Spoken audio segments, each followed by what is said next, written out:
Hari ini dunia bermasalah kerana ia dipimpin oleh orang yang tidak kuat.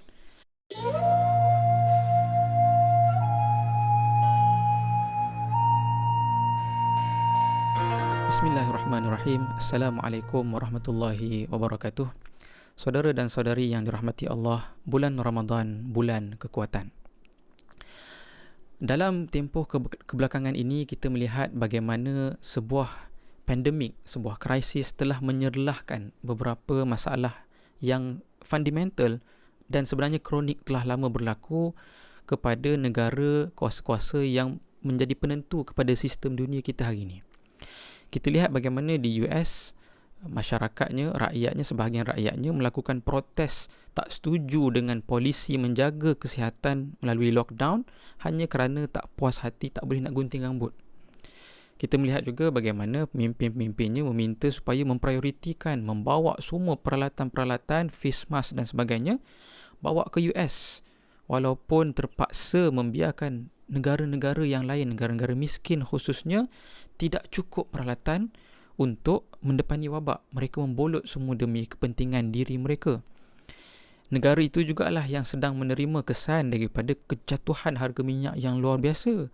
Kerana mereka inilah yang merupakan pengasas kepada satu sistem ekonomi yang berdasarkan spekulasi, menjual benda yang tidak ada, kan? Menjual minyak dengan benda yang belum ada sehingga akhirnya terganggu harga dan sebagainya. Lalu mereka menerima juga kesan daripada sistem yang rapuh itu. Jadi daripada krisis pandemik yang ada ini, kita melihat bagaimana sebuah negara yang dikatakan pemimpin dunia, bagaimana kuasa-kuasa yang sebelum ini dikatakan menjadi contoh ikutan dunia, menentukan sistem global, rupanya mengalami dan menghasilkan masalah yang sangat banyak kepada dunia. Pada masa yang sama, kita lihat di Malaysia dan banyak orang telah menyebut, Alhamdulillah, situasinya positif.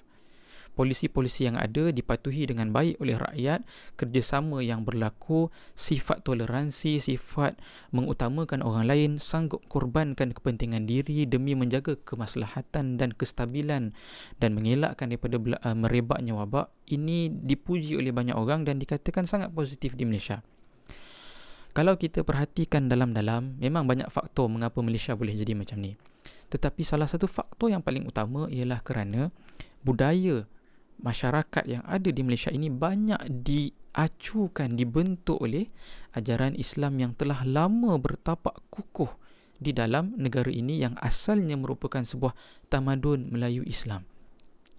Di atas ajaran Islam inilah lahirnya banyak akhlak-akhlak yang mahmudah, lahirnya banyak tindakan-tindakan yang pada hari ini barulah kita faham kesan dan hikmahnya. Itulah yang berlaku kepada Malaysia. Jadi sebenarnya boleh kita lihat di sini, ada tamadun yang kita lihat seolah-olah kuat, tetapi bila berdepan dengan wabak, berdepan dengan masalah, terzahirlah kekuatan sebenarnya mereka tidak kuat, bahkan mereka lemah.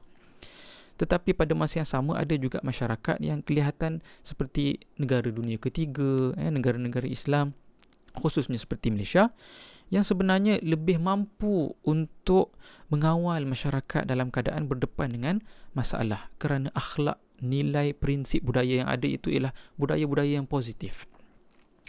Di sini satu pengajaran penting yang boleh kita ambil ialah mana-mana tamadun yang dibina di atas asas ajaran Islam, bersendikan Islam, sebenarnya tamadun itu sangat kuat. Apa yang ada di Malaysia hari ini, kita hanya saksikan sisa-sisa kekuatan tersebut. Bayangkan pada zaman tamadun di Malaysia ini, tamadun di tanah Melayu ini, kuat dengan keislamannya, lebih banyak lagi cerita-cerita positif yang boleh kita dengar. Jadi sempena dengan bulan Ramadan yang akan datang ini, sebenarnya Allah telah menyusunkan dalam bulan Ramadan, bulan di mana umat Islam terpaksa membina semula kekuatan diri mereka. Kenapa? Yang pertama, umat Islam diajar menahan diri mereka daripada makan benda-benda yang sepatutnya boleh je, minum benda-benda yang sepatutnya boleh je, tetapi tahan. Orang yang mampu menahan jasadnya, menahan jasmani daripada konsum benda-benda yang berlebih-lebihan, mereka ini sebenarnya memiliki jasad yang kuat, jasad yang boleh hidup lasak, yang tidak manja. Dan mana-mana bangsa yang boleh hidup lasak, tidak manja, itulah sebenarnya bangsa yang kuat. Dalam bulan Ramadan juga, Allah Subhanahu Wa Taala meminta supaya kita ini semua mampu menjaga emosi, menjadikan emosi kita kuat, tidak mudah diprovok, tidak cepat marah, tidak cepat terusik, tidak cepat merajuk dan sebagainya. Kan dalam bulan puasa kita tidak dibenarkan untuk cepat marah, mendengki, bersifat iri hati dan sebagainya. Bangsa yang mampu mengawal emosinya, tidak mudah diprovok, susah dibawa masuk ke kancah peperangan buatan dan boleh berdepan, berinteraksi dengan sesiapa pun dengan tenang. Inilah bangsa yang kuat. Yang ketiga, dalam bulan Ramadan, bulan Al-Quran, Allah Subhanahu Wa Taala meminta untuk kita menggali semula, memahami semula, mengeluarkan kerangka pemikiran kita daripada kerangka-kerangka kecil, kerangka-kerangka permukaan kepada ufuk kefahaman yang mendalam yang terkandung dalam Al-Quran, sehingga kita memiliki kekuatan intelek, sehingga umat Islam mempunyai kekuatan intelek yang tiada tandingnya. Itulah yang Allah bekalkan dalam bulan Ramadan. Bangsa yang memiliki kekuatan intelek ialah bangsa yang kuat.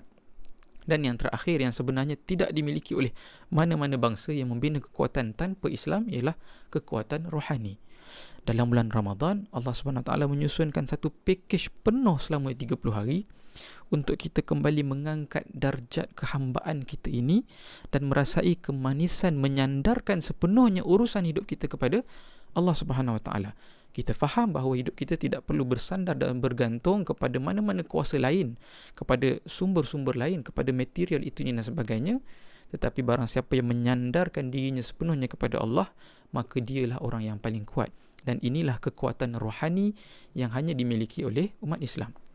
Jadi 4 jenis kekuatan ini sebenarnya merupakan ramuan penting dalam bulan Ramadan, iaitu bulan untuk kita membina kekuatan. Jadi dalam bulan ini, umat Islam perlu kembali mengimbau sejarah bahawa kita ini sebenarnya umat yang kuat. Dan apabila kita ialah umat yang kuat yang memimpin dunia, dunia lebih makmur daripada apa yang kita lihat pada hari ini. Hari ini dunia bermasalah kerana ia dipimpin oleh orang yang tidak kuat. Nampak macam kuat. Dia menonjolkan diri dia macam kuat kepada orang lain, tetapi sebenarnya mereka memiliki banyak masalah. Mereka sebenarnya sangat rapuh dan telah mengasaskan satu sistem yang rapuh kepada dunia. Kerana itulah kita lihat pelbagai masalah yang berlaku di atas dunia pada hari ini. Jadi umat Islam pada bulan Ramadan ini, temanya ialah bulan untuk kita membina semula kekuatan asal kita yang telah Allah bekalkan apabila Allah perintahkan kita menjadi khalifah ke atas muka bumi. Kita tiada pilihan lain, hanya dengan menjadi kuat kita boleh menyelamatkan manusia di seluruh dunia. Assalamualaikum warahmatullahi wabarakatuh.